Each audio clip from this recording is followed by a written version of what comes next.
মোহতারামের কাছে আমার প্রশ্ন হলো যে আমরা বিভিন্ন হাদিসের মধ্যে দেখতে পাই যে নবী করিম সাল্লাল্লাহু আলাইহি ওয়াসাল্লাম কখনো আমিন জোরে বলেছেন, আবার কখনো আস্তে বলেছেন। দুইটাই হাদিস দ্বারা প্রমাণিত।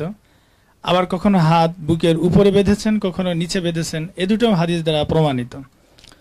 তো এই ক্ষেত্রে আমাদের সমাজে দেখা যায় যে দুইটাই প্রচলিত আছে এবং বিভিন্ন জায়গায় হয়তো যেখানে আমিনের প্রচলনটা নাই সেখানে নতুন করে আমিন বলতে গিয়ে ইমাম সাহেবরা অনেক সময় বিব্রতকর পরিস্থিতিতে পড়েন, যেটা আমার ক্ষেত্রেও হয়। তো এই সমস্ত ক্ষেত্রে যে এই যে আমিন জোরে আসতে বুকের উপরে নিচে হাত বাঁধার যে এই যে দুই ধরনের যে বিধান, যদি নবী করিম সাল্লাল্লাহু আলাইহি ওয়াসাল্লাম নির্দিষ্ট একটি করতেন, হয়তো বুকের উপরেই বাঁধতেন এবং সেটাই সকল সাহাবী থেকে একই সনদে যদি হাদিসটি প্রমাণিত হতো, তাহলে হয়তো সমাজে এত মতানৈক্য বা ইখতিলাফ হয়তো হতো না। বা আমিন শুধু জোরেই বলতেন, অথবা জোরে না বলে শুধু আস্তেই বলতেন, সবাই আস্তেই বলতো।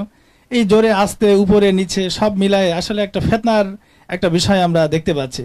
তো এই ক্ষেত্রে যে নবী করিম সাল্লাল্লাহু আলাইহি ওয়াসাল্লাম বিভিন্ন সময় বিভিন্নটা করেছেন, এর হিকমত কি, এটা কি জানতে পারি? প্রথমত জোরে আমিন আস্তে আমিনের ব্যাপারে দুই ধরনের রেওয়ায়েত আছে। আর হাত বুকের উপরে বা নাভির নিচে কোনোটাই তেমন কোনো রেওয়ায়েত নেই। রাসূল সাল্লাল্লাহু আলাইহি ওয়াসাল্লাম বানতেন, এটাই আছে, কাজে উপরে নিচে যেখানে বানতে সুন্নত আদায় হবে। তবে রাসূল সাল্লাল্লাহু আলাইহি ওয়াসাল্লাম অনেক বিষয়ে একাধিক কর্ম আছে। এখন আমার প্রশ্ন হলো, এই কর্মগুলো কি ফরজ বিষয় কিনা? জোহরের নামাজ কয় রাকাত এর মতভেদ আছে? আসরের নামাজ, মাগরিবের নামাজ, ফজরের নামাজ, কোন নামাজ নিয়ে আছে? ভিতরের নামাজ। কথা বুঝুনি? আচ্ছা, সেজদা কয়টা হবে, রুকু কয়টা হবে, ফরজগুলো নিয়ে ইখতিলাফ আছে। কোনগুলো নিয়ে আছে? নফল মুস্তাহাব্বাত নিয়ে।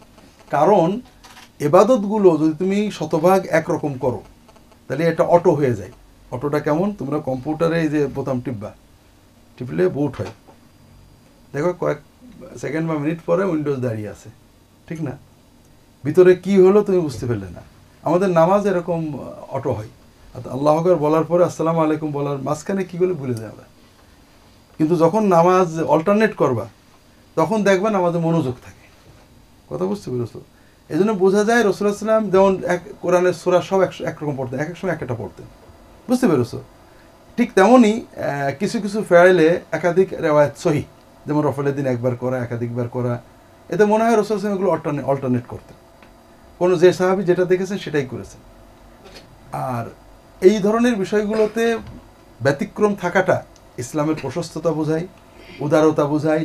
এবাদতগুলোর ভিতরে একেবারে রিজিডনেস আনে না। বিভিন্ন সময় বিভিন্ন দোয়া, বিভিন্ন সূরা, বিভিন্ন জিকির, বিভিন্ন হায়াত, বিভিন্ন পদ্ধতিতে এবাদতের সচেতনতা বাড়ে। আর যে সাহাবী যেটা দেখেছেন সেটা বলেছেন। এই জন্য এটা ইসলামের ছিল বড়ত্ব, উদারতা, কিন্তু দুর্ভাগ্যজনকভাবে আমরা এটাকে সংকীর্ণতায় পরিণত করেছি। যেমন এখন হজে গেলে সারা বিশ্বের মানুষ আসে, কেউ রফা দান করছে, কেউ করছে না, কেউ হাত বেঁধেছে, কেউ ঝুলিয়ে রেখেছে। তাহলে ইসলাম রাসূলুল্লাহ সাল্লামের প্রতিটি ছোট বড় কর্ম কেউ না কেউ পালন করছে, এটা দেখে আমাদের খুশি হওয়া দরকার ছিল। কিন্তু হাজিরা কি করে?